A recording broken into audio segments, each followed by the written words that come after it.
Welcome back. This channel exists because of your support. Subscribe, hit like, and share your thoughts in the comments. Now let's get into the story.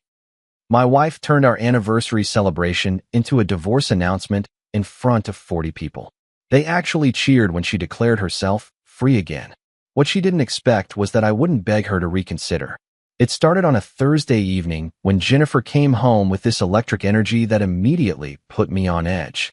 I was in the kitchen going through some project timelines on my laptop when she burst through the door of our Back Bay condo, practically vibrating with excitement.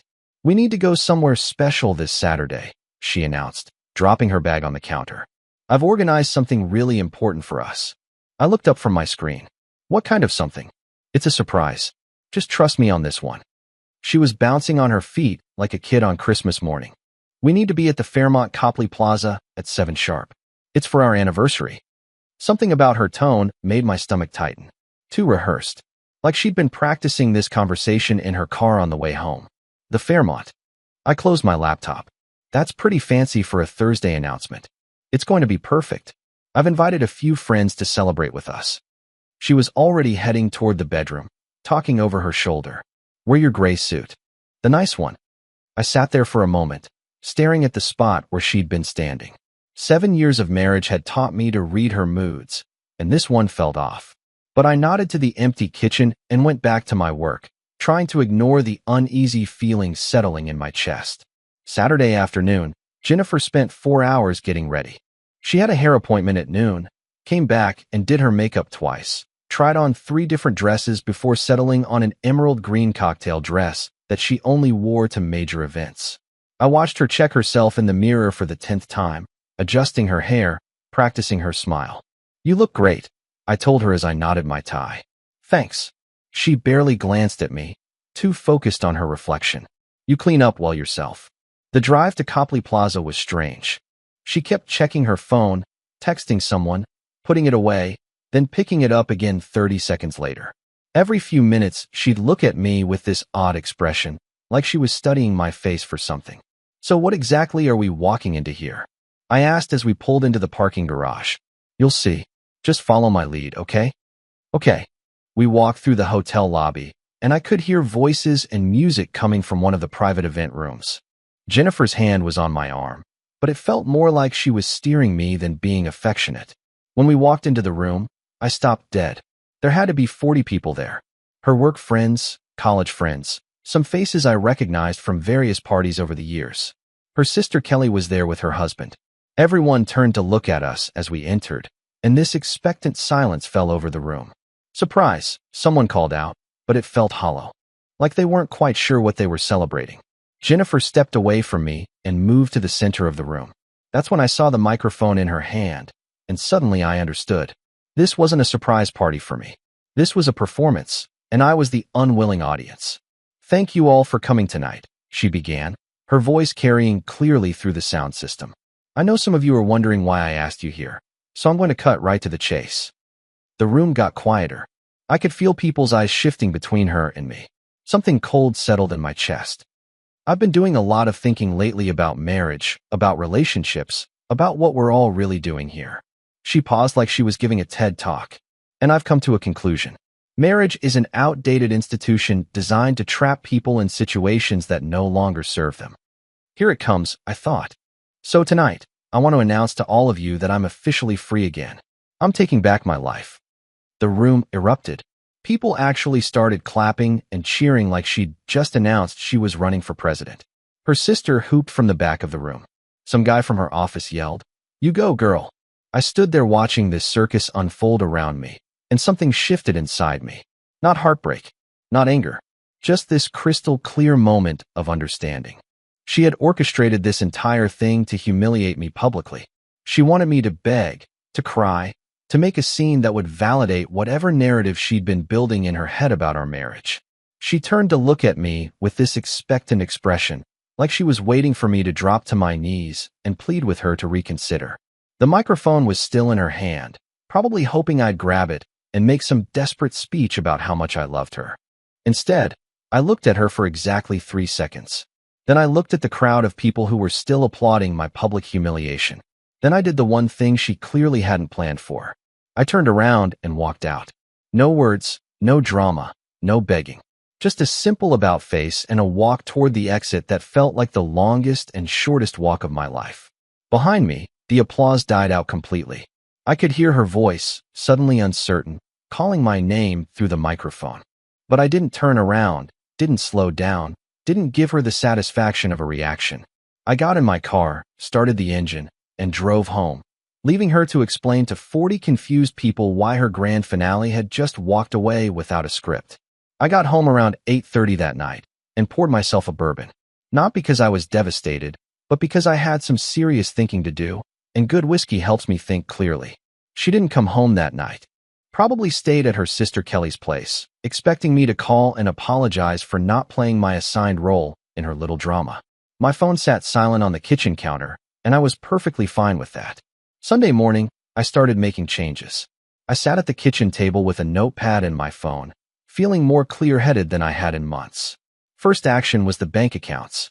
It was Sunday, but our bank had full online access. I logged in and removed Jennifer as an authorized user from our joint checking and savings accounts.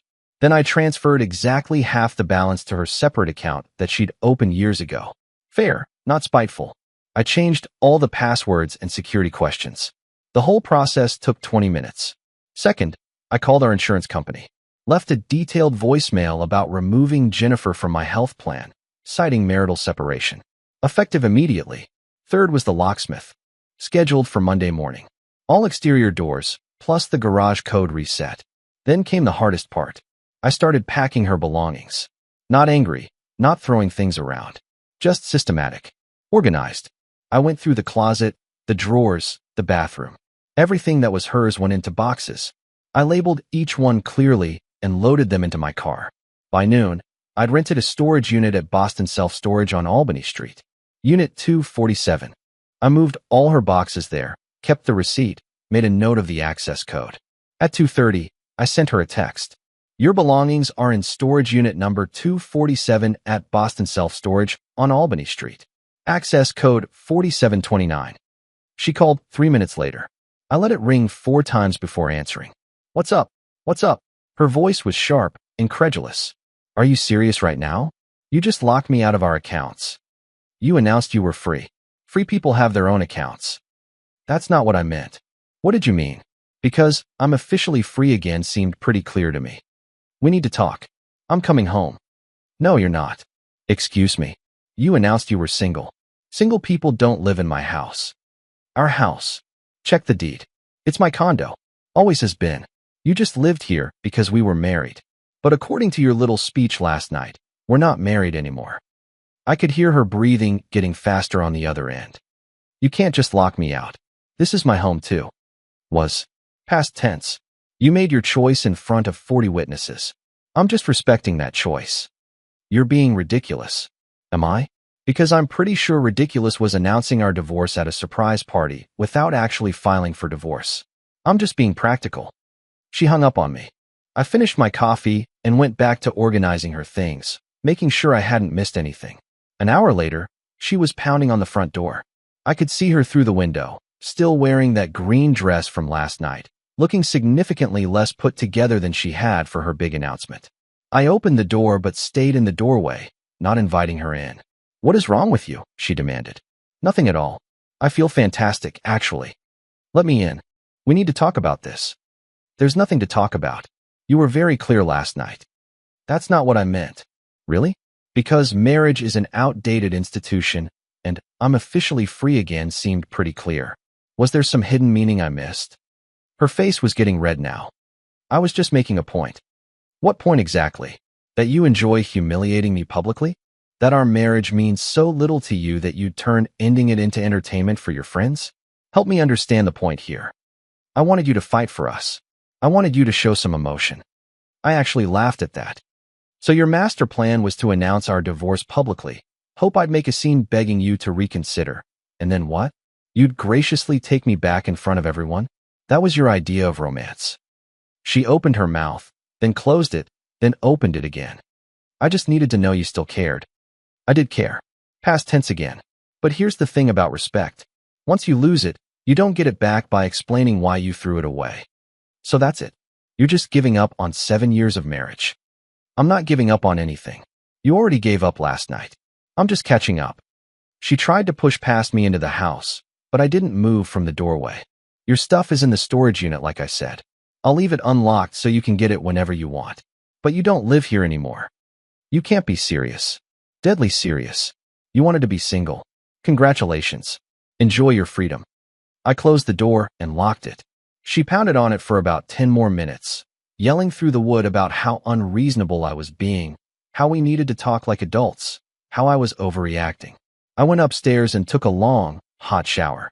By the time I got out, the pounding had stopped and her car was gone. That evening, she started texting me.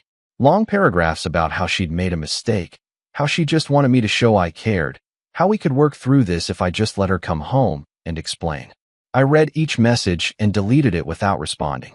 If she wanted to be single so badly that she'd announce it publicly, then she could experience what single actually felt like.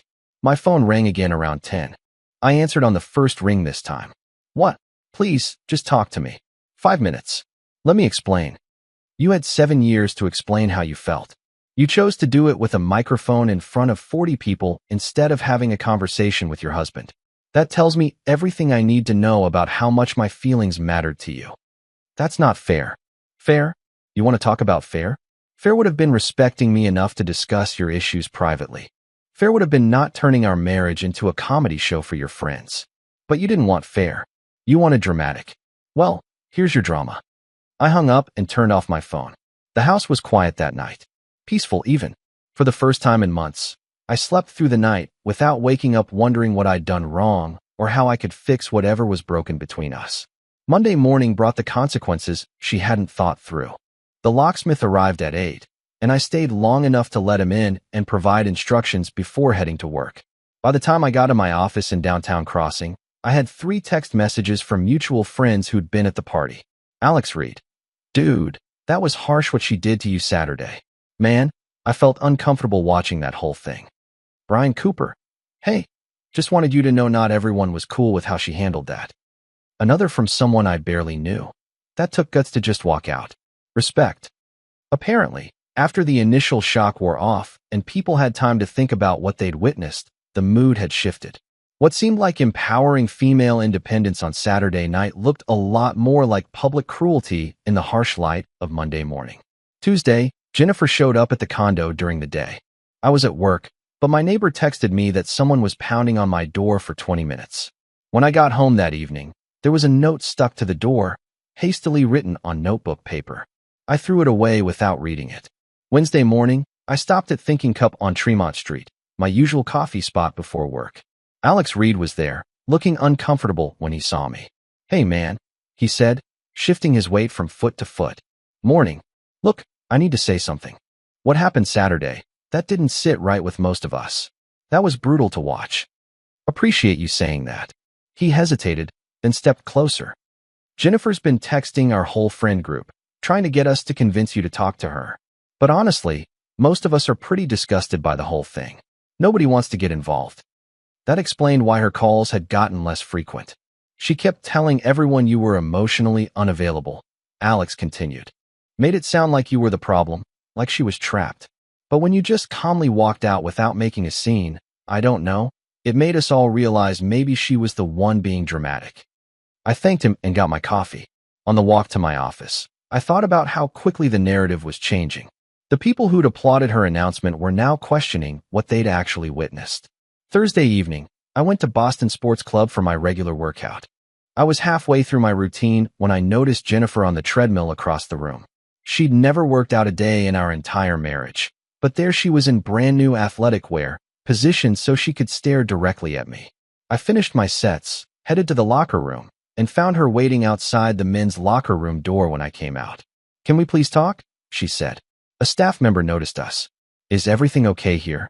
She's my ex-wife, I said. We're separated. Ma'am, I'm going to have to ask you to leave him alone, the staff member said. Jennifer's face went red. She looked at me, then at the staff member, then back at me. Without a word, she stormed out. Friday brought a different approach.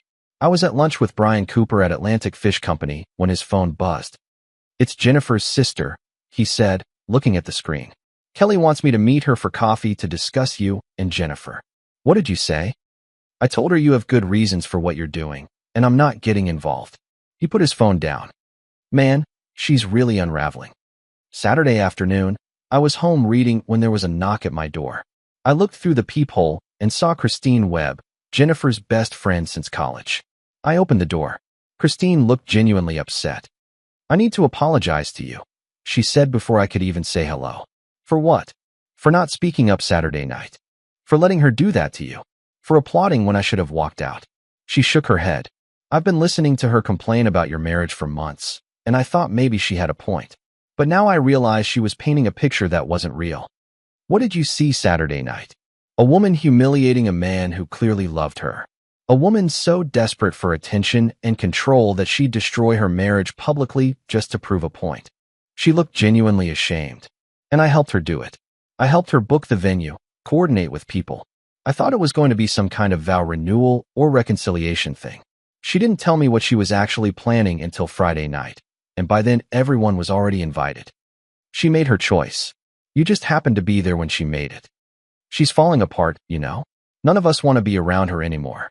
She keeps calling, texting, showing up at our houses, trying to get us to help her fix this. Christine met my eyes. But there's nothing to fix. She broke something that can't be repaired. After she left, I sat on my back deck with a beer and thought about how quickly everything had changed. A week ago, I was married to a woman who thought so little of me that she'd make our relationship problems into public entertainment. Now I was free from that toxicity, and even her closest friends were admitting she'd been wrong. Week 2 brought escalation. Monday morning, Jennifer was waiting by my car in the parking garage at work. I walked past her and got in without acknowledgement. She knocked on the window, talking through the glass about counseling and second chances. I started the engine and drove away while she was still talking. Tuesday, she appeared at the Whole Foods on River Street while I was shopping. She followed me down the cereal aisle, making her case to my back about how we could fix this if I just gave her a chance.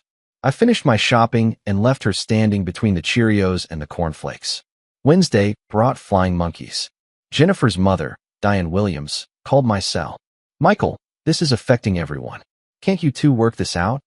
Your daughter announced our divorce publicly, Mrs. Williams. I'm just following through. She made a mistake. She's always been dramatic. Dramatic is throwing a tantrum. What she did was calculated humiliation. There's a difference. But you've been together 7 years. She chose her audience over her husband. That's not a marriage worth saving. I think you're being unreasonable. Then we'll have to disagree on that. I hung up before she could guilt-trip me further.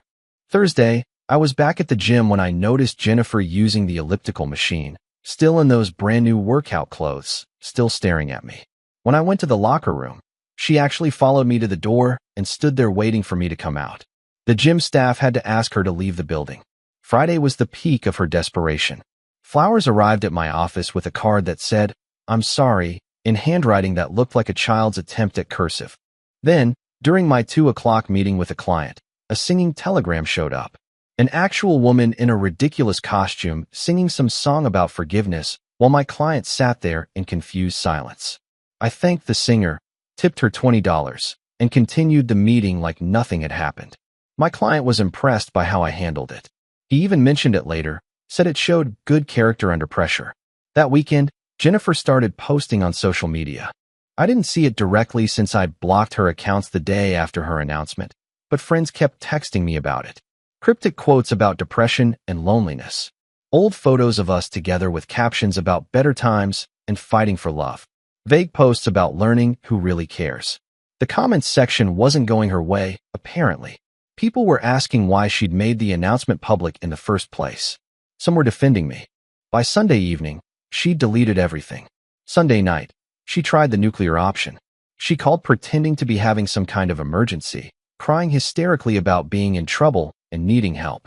When I didn't immediately rush over, her sister Kelly called with the same story. I drove to Kelly's place, but not because I was worried about Jennifer. I went because I wanted to see exactly how low she was willing to go. Jennifer answered the door perfectly fine. No emergency in sight. Just red eyes from crying and desperation written all over her face.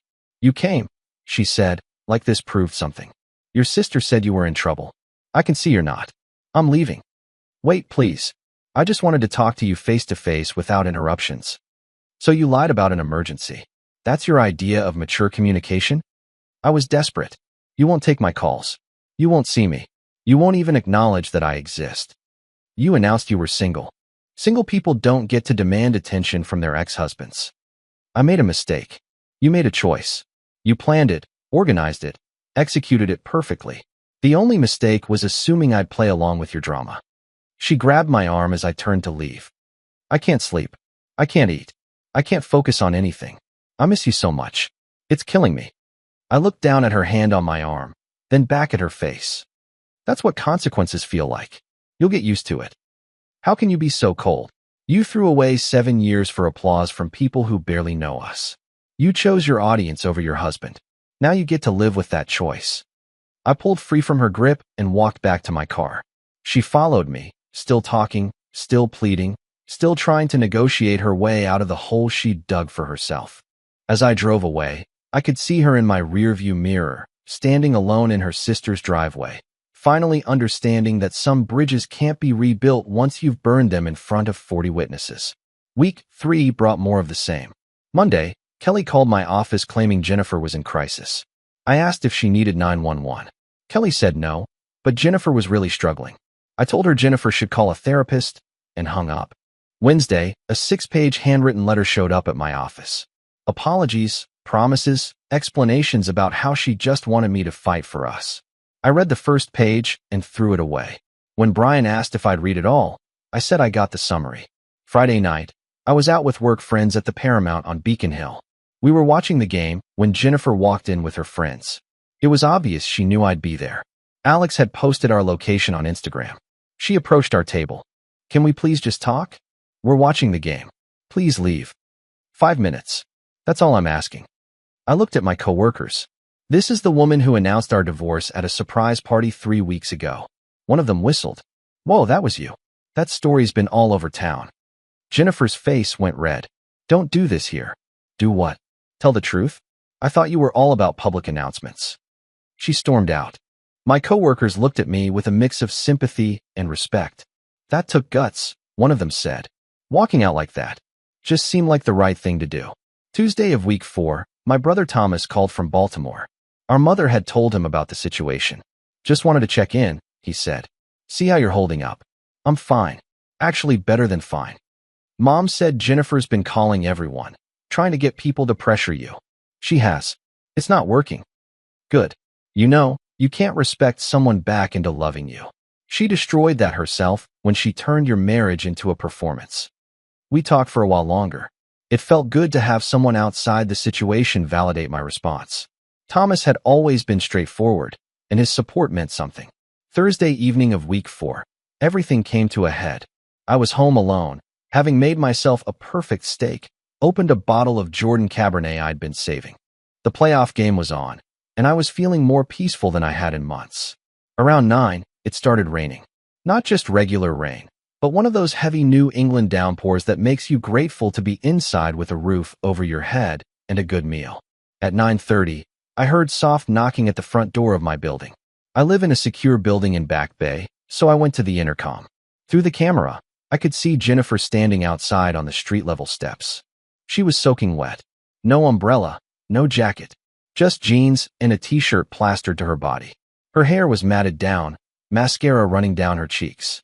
She looked like she'd been standing out there for a while. She knocked again, more desperately this time. I could hear her voice through the intercom speaker. Please, please just let me in. We need to talk. I stood there watching her through the security camera, taking in the full picture. This was the same woman who'd stood up in front of 40 people 4 weeks ago, microphone in hand, announcing that marriage was outdated and she was free again. The same woman who'd planned that humiliation for days, invited an audience to witness it, and expected me to beg for her forgiveness. Now she was begging in the rain. The irony was perfect, but I felt nothing. No satisfaction, no vindication, no urge to gloat. Just emptiness where my feelings for her used to be. I know you're there, she said through the speaker. I can see the light in your window. Please, just 5 minutes. 5 minutes, that's all I'm asking. 5 minutes. That's all she wanted now. 5 minutes to try to undo 4 weeks of consequences, to erase 7 seconds of public humiliation. I moved away from the intercom and went back to my living room, picked up my wine glass, and took a sip. The steak was getting cold, but it still tasted perfect. The knocking continued for another 10 minutes, sometimes soft and pleading, sometimes desperate and demanding. I could hear her voice through the walls and the rain, muffled but persistent. I didn't try to make out the words. Eventually, the knocking stopped. I looked at the security monitor again. She was sitting on the front steps of the building, hunched over with her head in her hands. Rain was still pouring down on her. Part of me wondered how long she'd sit there. Part of me wondered if this was another performance, designed to make me feel guilty enough to let her in. But mostly, I just felt tired. Tired of the drama. Tired of the manipulation. Tired of being treated like a supporting character in someone else's story about empowerment and independence. She'd made her choice that night at the Fairmont. She'd chosen her audience over her husband. Public humiliation over private conversation. Applause over respect. Every consequence that followed was just the natural result of that choice. I finished my wine and went upstairs to bed. From the bedroom window, I could see she was still there, still sitting in the rain like some kind of tragic movie heroine waiting for her redemption scene. But this wasn't a movie. This was real life, where actions have consequences and some mistakes can't be fixed with tears in the rain. I closed the curtains and went to sleep. When I woke up the next morning, she was gone. There was a soggy piece of paper stuck to the building's front door, probably a letter she'd written while sitting there. I threw it away without reading it. Week 5 brought her final attempts. Over the weekend, Jennifer left 8 voicemails. I deleted them all without listening. Monday morning, I changed my number and only gave it to important contacts. Tuesday, Kelly showed up at my office again. This time she got past the receptionist. I met her in the lobby, refused to go somewhere private. She's falling apart, Kelly said. She's not eating, not sleeping. That's unfortunate. How can you be so cold? She announced our divorce to 40 people without discussing it with me. She made our marriage into entertainment. Those are her consequences. She made a mistake. She made a choice. She planned it for days, rented a venue, invited people. That's not a mistake. That's a decision. She loves you. She loves having control. There's a difference. So that's it. 7 years mean nothing? They meant everything. Until she decided they meant less than applause from people who barely know us. Kelly left crying. I went back upstairs and closed a major deal that afternoon. My boss complimented me on staying focused despite personal issues. Professional life was thriving while my personal life sorted itself out. Thursday, I met Alex Reed and his wife for dinner. Over drinks, Alex told me Jennifer had left Boston. She left right after Kelly tried to get you to talk to her on Tuesday, he said. Went to stay with a college friend in Atlanta. Trying to start fresh, I guess. Probably for the best. Yeah, she lost most of the friend group over this. Even Kelly stopped talking to her for a while. Said she felt used by all the manipulation attempts. How's her mom taking it, Diane? I heard she told Jennifer she was disappointed in how she handled everything. That woman has always cared a lot about appearances, and this whole thing embarrassed her. I nodded, taking it all in. Jennifer was losing everything she'd thought she'd gained by her grand gesture. The social validation, the support system, the narrative control. All of it crumbling because people eventually see through performances. Friday, I went for a long walk through Boston Common. It was a beautiful late autumn day, leaves turning orange and red, crisp air that felt clean in my lungs. I noticed how peaceful I felt. Realized I hadn't felt this content in months. The relationship had been deteriorating longer than I'd admitted to myself. Her announcement had just clarified what was already broken. Week 6 brought closure without contact. Monday morning, an envelope from an attorney arrived at my office. Jennifer was filing for divorce. The papers were standard, no fault, equal division of the minimal marital assets we'd accumulated. We had a prenup that protected my condo, which I'd inherited from my grandparents. No alimony requested. I signed everything immediately and sent it back the same day. Friday evening, I stood at my living room window looking out at the Boston skyline. The lights of the city sparkled against the darkening sky. I thought about the past 6 weeks. About the surprise announcement, the aftermath, the manipulation attempts, the rain-soaked plea on my doorstep. I felt no anger, no regret, just clarity about what respect means in a relationship. Love without respect is meaningless. Public humiliation destroys trust permanently. Some bridges, once burned publicly, can't be rebuilt with private apologies. Walking away with dignity beats staying for drama every single time. I thought about Jennifer, somewhere in Atlanta, trying to rebuild a life she'd demolished for 40 people's applause. I hoped she learned something from all this. But mostly, I hoped she'd leave me alone. My phone buzzed. A text from Brian. Drinks tomorrow? Few of us are getting together. Yeah, sounds good. I texted back. Life was moving forward. That's all it needed to do. 3 months later, it was early February. The divorce had been finalized in January. I'd been promoted to director at my firm. I was dating casually, nothing serious, no rush. I'd reconnected with friends who'd drifted away during my marriage. Joined a new gym. Took a weekend ski trip to Vermont with Brian and some other guys. Life was stable. Content. Forward-focused. I heard through mutual friends that Jennifer was still in Atlanta, working at a smaller marketing agency. She'd lost touch with the Boston friend group entirely. Her social media was nearly inactive. Someone who'd seen her said she was different now, quieter. Apparently, the story of her announcement had followed her. Someone in Atlanta knew someone who'd been at the party. Reputations are strange things. They travel farther than you think. One morning, I stopped at Thinking Cup for coffee before work. I was waiting for my order when I heard someone say my name. Michael. I turned.